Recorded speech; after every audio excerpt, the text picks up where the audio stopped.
Bismillah walhamdulillah wassalatu wassalamu ala rasulillah Sayyidina wa maulana Muhammad ibn Abdillah wa ala alihi wa sahbihi wa man walah wa la hawla wa la quwata illa billah. Subhanaka la ilma lana illa ma'allamtana innaka antal alimul hakim. Rabbi shrah li sadri wa yassir li amri wa hlul 'uqdatam min lisani yafqahu qawli, amma ba'd. Seluruh anggota badan kita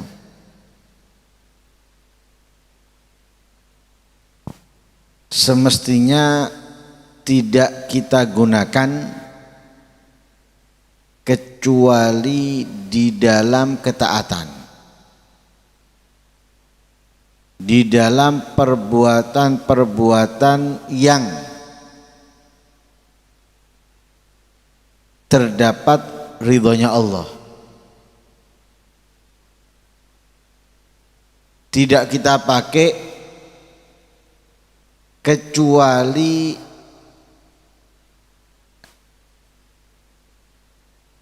setelahnya kita mendapatkan kemanfaatan darinya di dunia secara umum atau di akhirat secara khusus. Mata, lisan, telinga, tangan, kaki, dan yang lain sebagainya, ini jangan kita pakai, jangan kita gunakan kecuali untuk kebaikan, untuk ketaatan yang terdapat di dalamnya ridhonya Allah, yang kembali dari perbuatan itu kita mendapatkan manfaatnya di dunia maupun di akhirat. Tapi dari anggota badan itu ada yang harus sangat kita jaga. Semuanya kita jaga. Tapi ada yang harus sangat ketat kita menjaganya. Setiap anggota badan itu ada maksiat-maksiatnya.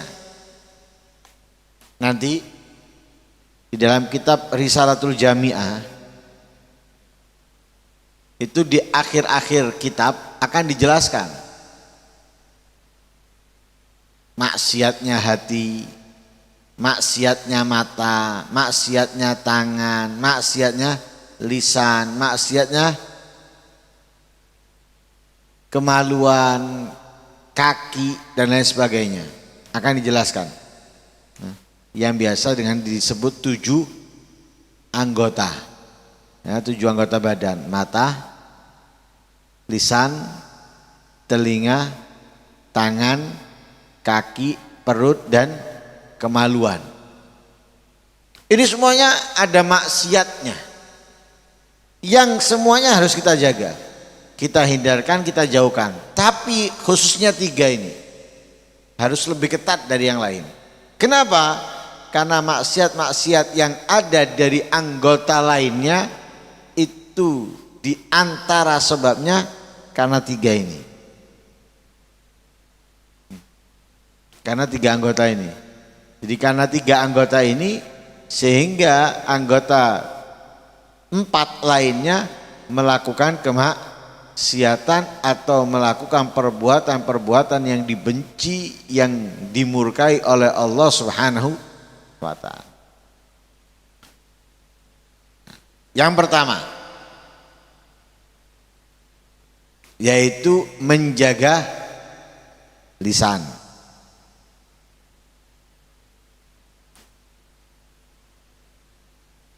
Hadirin wa hadirat yang dimuliakan Allah Subhanahu wa ta'ala, kita sama-sama tahu dan sering terungkap, tersirat, terucap, baik itu dalam omongan ataupun dalam tulisan, bahwa lidah tidak bertulang. Juga ada ungkapan mulutmu harimaumu. Dalam pepatah Arab mengatakan salamatul insan fi hifdil lisan. Keselamatan manusia itu ada di dalam menjaga lisan.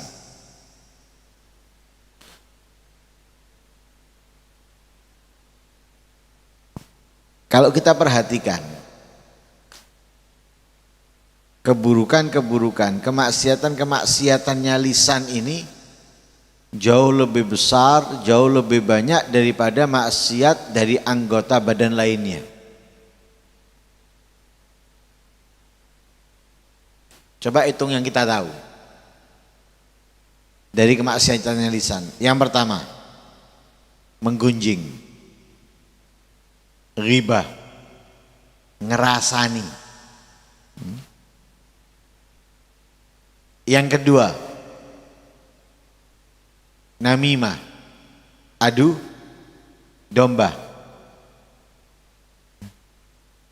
Yang ketiga, berbohong, berdusta.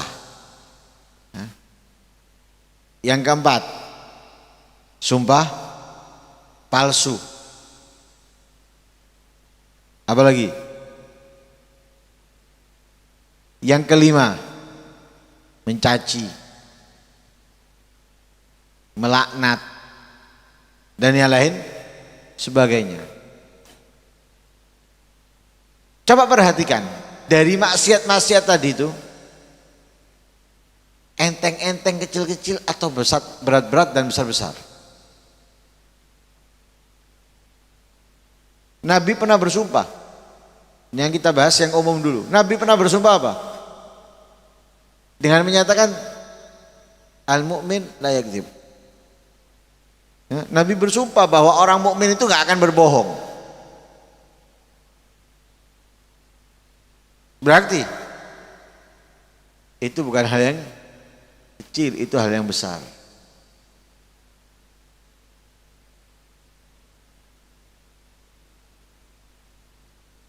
Menggunjing sama, bukan dosa yang kecil. Bahkan Allah Subhanahu wa taala sebelum melarang kita itu menggunjing, terlebih dahulu melarang kita untuk apa?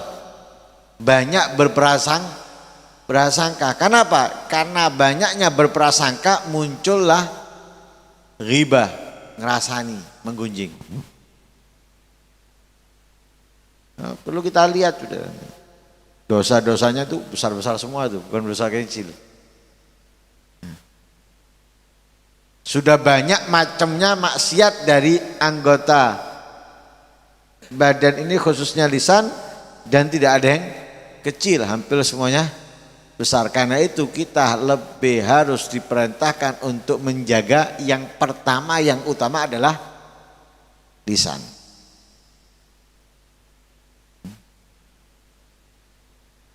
Terkadang bukan dari kemaksiatan ya, kita harus menjaga lisan ini. Di dalam omongan yang lebih, artinya apa? Omongan yang tidak dibutuhkan. Bukan dosa, bukan larangan, tapi omongan yang berlebihan, yang tidak mengandung pahala ya, dan tidak mengandung dosa. Lebih, itu dilarang. Apalagi yang mengandung dosa. Kenapa? Kok omongan yang tidak berfaedah, tidak juga mengundang dosa, itu dilarang? Karena dikatakan apa? Fa innahu yuqassil qalbah wa yakunu fihi dhaya'ul waqti. Itu dapat mengatoskan hati, juga buang-buang waktu. hatinya bisa atos. Lah atosnya hati itu sangat merugikan. Ayat Al-Quran, hadisnya Nabi, nasihat sama sekali itu tidak akan mempengaruhi kita. Nah, padahal itu obat buat kita. Ayat Al-Quran itu obat. Dan itu dijelaskan oleh Allah dalam ayatnya bahwa Al-Quran itu adalah obat. Hadisnya Nabi juga seperti itu. Nasihatnya para ulama juga seperti itu. Tapi tidak akan bisa menjadi obat yang menyembuhkan penyakit kita kalau apa? Hati kita mati. Lah di antara yang dapat mematikan hati, terlalu banyak ngomong di dalam hal-hal yang tidak berfaedah, yang tidak bermanfaat. Kalau bahasa Arabnya itu dinamakan apa? Qil wa qal. Qil wa qal. Jadi dikatakan ngomong, dikatakan ngomong. Itu qil wa qal. Bahkan juga di salah satu apa? Salah satu kriteria sifat yang buruk dari seorang perempuan, thartharun, banyak ngomong. Ada 6 kriteria sifatnya perempuan yang harus dihindari bagi seorang yang ingin menjadikan dia sebagai istrinya. Di antaranya apa? Thartharun. Orang apa perempuan yang banyak ngomong.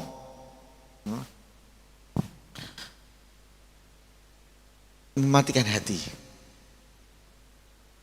Dan hati yang atos itu jauh dari rahmatnya Allah. Wa inna min abadin wa inna abada qulubin nasi min rabbinar rahim galbun qasi. Wa inna abada qulubin nasi min rabbinar rahim galbun qasi. Jadi hati yang atos itulah hati yang jauh, hatinya manusia yang jauh daripada rahmatnya Allah Subhanahu wa ta'ala. Lah jauh dari rahmat itu jangan kita anggap biasa, nggak apa-apa, enteng, enggak. Wong kita ini ibadah butuh dapat rahmat kok. Kita melakukan kebaikan itu butuh dapat rahmat. Lah kalau rahmatnya jauh, bagaimana kita bisa dapat rahmat? Rahmatnya menghindar, bagaimana kita bisa meraihnya? Sedangkan rahmat itu kunci satu-satunya untuk masuk surga. Apalagi di akhir zaman seperti ini, memancing kita untuk ngomong A, ngomong B, ini itu dan sebagainya itu banyak. Nah, kalau kita menggunakan medsos, media sosial, atau kita duduk dengan orang yang bercerita tentang apa yang dia lihat di dalam media sosial, lisan kita ini kadang nggak tahan untuk mengomentari.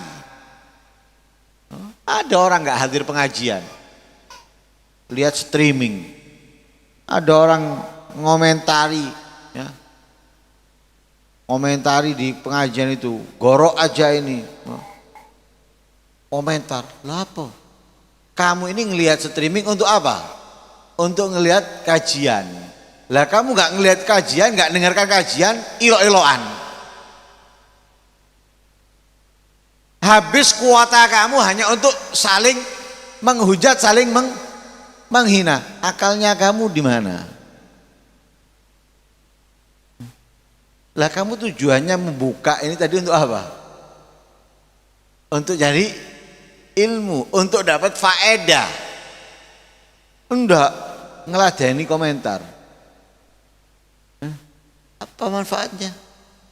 Apa faedahnya? Ingat ya, nyari manusia tidak dibenci itu nggak ada. Nyari manusia itu tidak dicaci, tidak ada. Sesempurna apapun dia.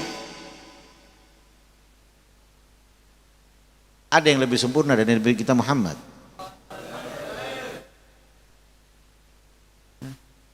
Enggak ada. Beliau sosok manusia satu-satunya yang paling sempurna yang diciptakan oleh Allah. Lepas dari pembenci, lepas dari pencaci, lepas daripada pemfitnah, tidak ada. Enggak lepas. Difitnah, dicaci, dihina, dituduh ini dan lain sebagainya. Nabi Muhammad. Kemudian kita mau bersih dari pemfitnah. Kita mau bersih dari, wah kesalahan kita banyak, mau bersih dari pemfitnah. Enggak mungkin.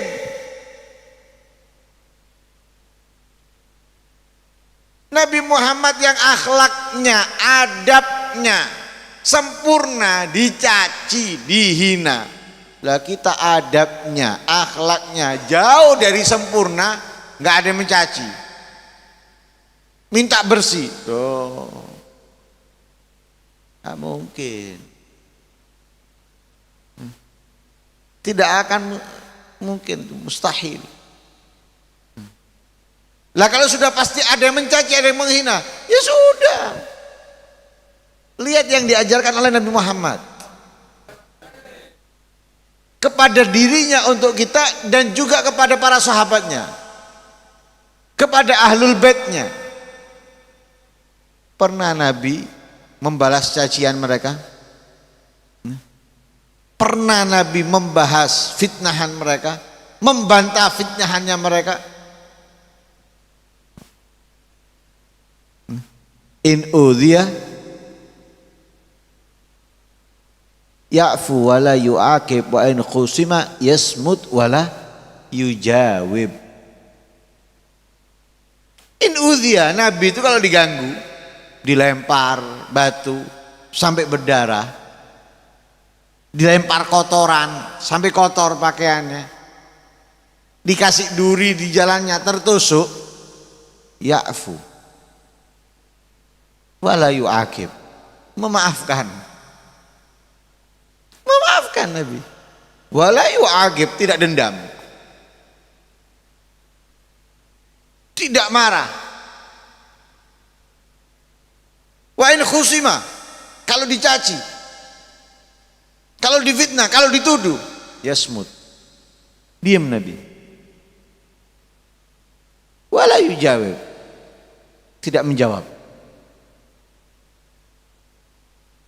Enggak menjawab. Dibiarkan dia ngomong nuduh ini, dibiarkan sama Nabi. Enggak dijawab. Kalau sekarang kan enggak, sibuk ngeladeni. Lalu coba kita ambil dari pelajarannya Nabi ini. Kalau ada orang berbuat salah kepada kita, melukai kita, kemudian kita memaafkan. Ada orang mencaci, menghina kita, kita diam tidak menjawab. Kira-kira akan berlanjut? Selesai.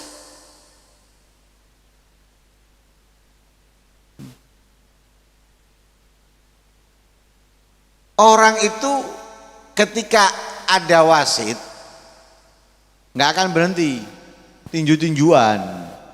Lah kalau kita dilempar batu, ngelempar, nggak akan berhenti. Akhirnya apa? Lempar. Yang ini ngelempar, yang sana ngelempar.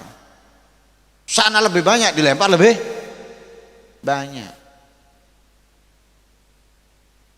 Ketika dilempar,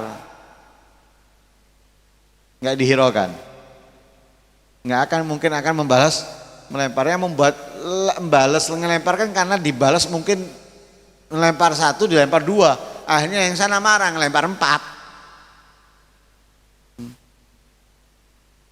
Ngelempar kena, marah dia, ambil, ngelempar lebih banyak yang mengenai, dia akan marah, terus nggak akan berhenti. Begitu juga omongan. Diladeni, diikuti, nggak akan berhenti. Maaf, anjing itu menggonggong. Kalau kita balas gonggongan, anjing itu berhenti gonggong? Enggak. Wop wop wop wop terus. Tapi coba anjing itu menggonggong, diem aja kamu. Nggak usah dibalas. Berhenti nggak anjing itu? Berhenti. Loh, itu diajarkan oleh Rasulullah kepada kita. Kita ini nggak sadar, terpancing. Makanya lisan ini harus kita apa? Tahan. Harus kita tahan lisan. Kenapa? Agar apa? Benar-benar apa yang keluar dari lisan ini sesuatu yang berfaedah, yang bermanfaat. Apa? Baca Al-Quran, zikir, menasihati orang muslim, ya, mengajak orang melakukan kebaikan, menghindarkan orang daripada keburukan dan semisalnya. Karena Rasul SAW bersabda, kullu kalam ibni Adam alaih, la lahu illa zikrullah au amrun bima'rufin au nahyun an munkarin. Katanya Rasulullah dalam hadisnya, sabda Rasulullah, kullu kalam ibni Adam alaih, semua omongan manusia itu buruk untuknya, nah, buruk atasnya, bahaya untuknya. Semua ungkapan kata-kata, baik itu keluar dari lisan ataupun tulisan, bahaya untuknya, resiko besar untuknya. Nah, lalahu, bukan kebaikan untuk dia, illa kecuali, nah, kecuali omongan yang manfaat untuk dia, yang tidak membahayakan untuk dia, menguntungkan untuk dia. Apa? Zikrullah, ya, yang keluar adalah zikrullah, sesuatu yang mengingatkan yang mengingat Allah, baik itu membaca Al-Quran, membaca hadis, bersolawat, beristighfar, bertasbih dan yang lain sebagainya. Au amrun bin ma'ruf, atau mengajak orang melakukan kebaikan, menyerukan orang untuk melakukan ketaatan. Au nahyun an munkar, atau mencegah orang menjalankan kemungkaran. Omongan itu baru berfaedah untuknya, menguntungkan. Tapi selainnya membahayakan untuk dia. Jadi yang menguntungkan hanya 3: zikir, amal ma'ruf, nahi mungkar. Menguntungkan untuk kita. Itu disabdakan oleh Rasul sallallahu alaihi wasallam. Itu yang pertama. Akan kita bahas di pertemuan berikutnya insyaallah yang kedua dan yang ketiga, yang harus lebih kita jaga dari 7 anggota badan lainnya. Semoga Allah Subhanahu wa taala memudahkan kita menjaga lisan. Dan semoga apapun yang keluar dari lisan kita memberikan kemanfaatan, keberkahan, kesenangan untuk kehidupan kita ke depannya. Amin Allahumma amin. Wassallallahu ala sayyidina Muhammadin wa ala alihi wasallam. Alhamdulillahi rabbil alamin.